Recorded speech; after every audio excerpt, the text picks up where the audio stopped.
बनारस, गंगा और घाटों का शहर, यहीं रहती थी अंजलि, एक भोली भाली सिंपल सी लड़की।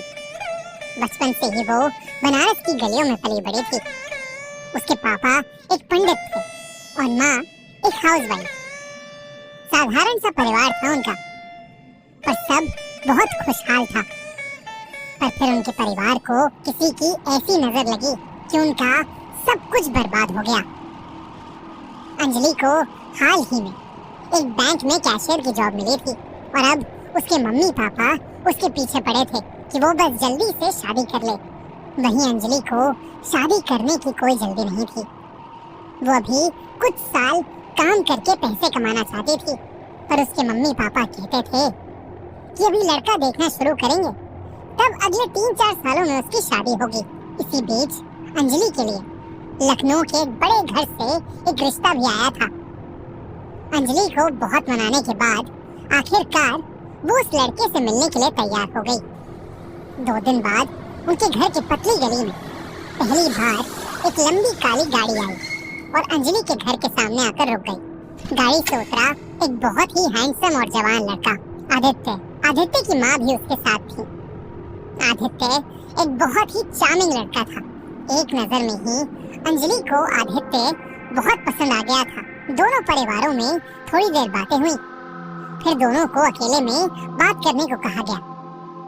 आदित्य ने तुरंत ही अपनी बातों से अंजलि को इम्प्रेस कर लिया। आदित्य हैंडसम तो था, पर साथ ही साथ बहुत स्मार्ट भी था। कुछ ही महीनों में उसने अपने स्टार्टअप को काफी सक्सेसफुल बना लिया था। दोनों ने अपने फोन नंबर्स एक्सचेंज किए और थोड़ी देर बाद आदित्य और उसकी माँ वापस लखनऊ चले गए। अंजलि ने शर्माते हुए अपने मम्मी पापा को बताया कि उसे आदित्य बहुत पसंद आया, पर हाँ बोलने से पहले वो आदित्य से थोड़ी और बातें करके श्योर होना चाहती है।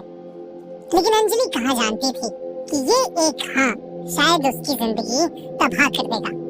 अंजलि और आदित्य कई घंटों तक फोन पर बातें किया करते थे।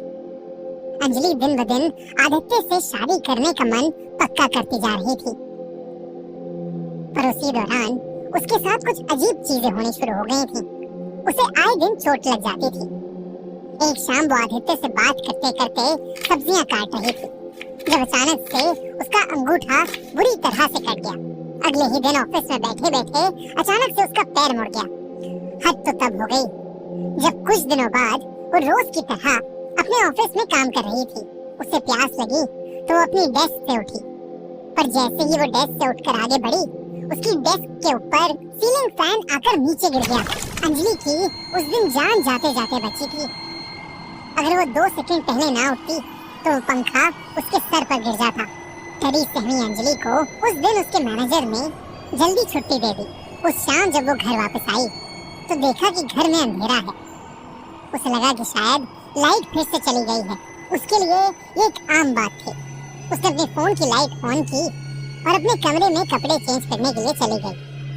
बाहर आकर उसने अपनी मम्मी पापा को आवाज लगाई, पर किसी ने जवाब नहीं दिया। जब वो किचन में गई तो अंजलि ने देखा उसकी मम्मी अंधेरे में एक कोने में खड़े होकर बस जलती हुई गैस की आग को घूर रही है। अंजलि ये देखकर सहम गई। उसने अपनी मम्मी को पीछे से आवाज लगाई तो मम्मी ने जवाब में कहा, मुझसे दूर रह।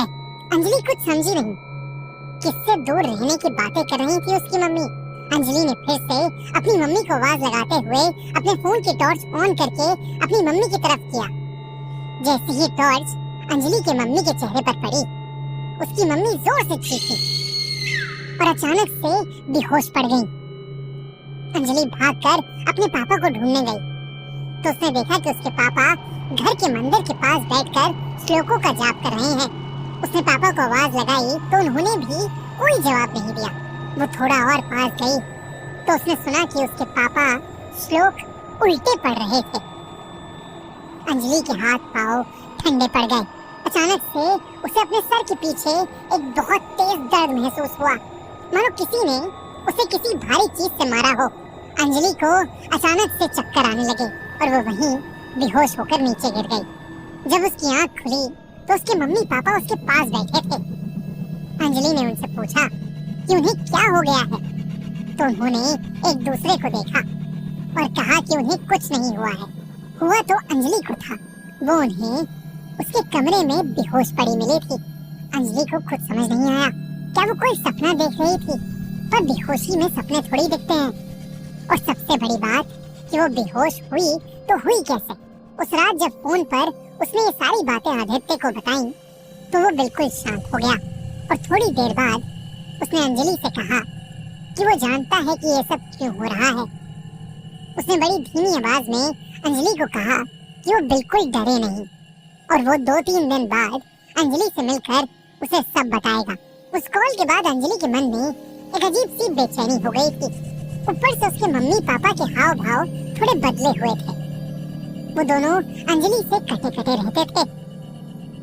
अक्सर जब वो अकेली होती तो उसे ऐसा लगता कि उसके कान में कोई फुसफुसा रहा है। छोड़ दे उसे, छोड़ दे, वो सिर्फ मेरा है। मैं तुझे और तेरे पूरे खानदान को बर्बाद कर दूंगी। जैसे कोई उसे किसी चीज से दूर रहने को कह रहा हो। उन 2 दिनों में अंजलि कुछ नहीं कर पाई। हर घंटे मानो वो खुसफुसाने की आवाजें बढ़ती जा रही थी। जब आदित्य से मिलने का दिन आया तो न जाने क्यों उसने अंजलि को शहर के एक बाहर वाले मंदिर में आधी रात को बुलाया। अंजलि के सर में बहुत तेज दर्द हो रहा था, इसलिए निकलने के कुछ घंटों पहले अंजलि थोड़ी देर जाकर अपने कमरे में लेट गई। लेटे लेटे अंजलि की आंख कब लगी उसे पता ही नहीं चला और तब उसे एक सपना आया।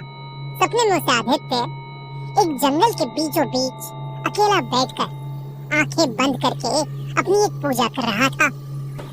और तभी एक बहुत ही सुंदर सी लड़की उसके पास आई और उसने आदित्य के कान में कुछ बोला और वो सुनते ही आदित्य की आंखें खुल गईं। आदित्य उठा और चुपचाप उस औरत के पीछे पीछे चलने लगा।